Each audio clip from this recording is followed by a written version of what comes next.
class of chemistry. I am Mrs. Balsaraf, working at Shri Shivaji Vidya Mandir Junior College, Aundh, Pune as a chemistry teacher. Students, in previous sessions we completed two chapters from your 12th standard, halogen derivatives and coordination compounds. So I hope all of you had studied those chapters and solved the exercises below it. So today we are starting a new chapter, chapter number 14, biomolecules. We all know that carbohydrates, proteins, fats, etc. are the constituents of our balanced diet, which are also the source of high energy in the living organisms. Including all these, the genetic material is also an important constituent in the living organism. Living organisms are made up of large number of different molecules which constitute their structure. These molecules also take part in various physiological processes taking place in the living organisms. For example, proteins are the building block molecules. Carbohydrates are produced by plants in the process of photosynthesis. Plants also produce proteins by utilizing the minerals absorbed by the roots. The main ingredient in the vegetable oils and milk fat is lipid. So all these are the biomolecules. So in this chapter we are going to study some aspects of three principal biomolecules, that is carbohydrates, proteins and nucleic acids. In this chapter we will study three principal biomolecules, that is carbohydrates, proteins and nucleic acids.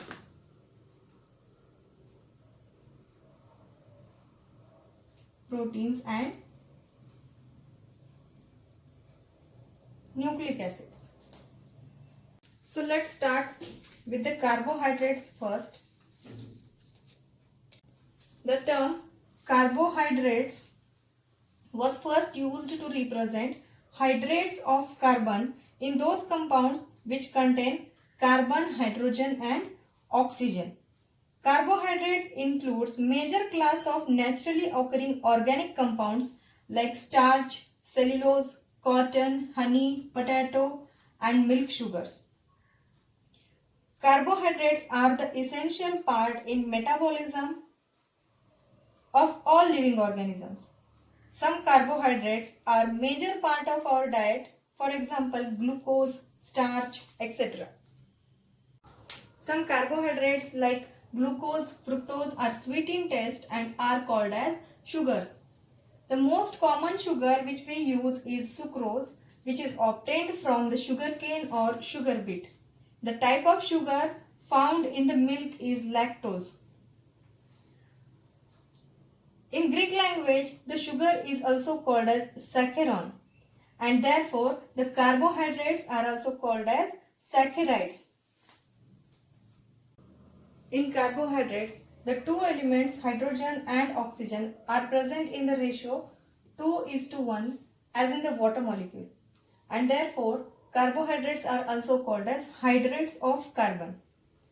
Carbohydrates are represented by general formula CxH2O(Y), where X and Y may be same or different.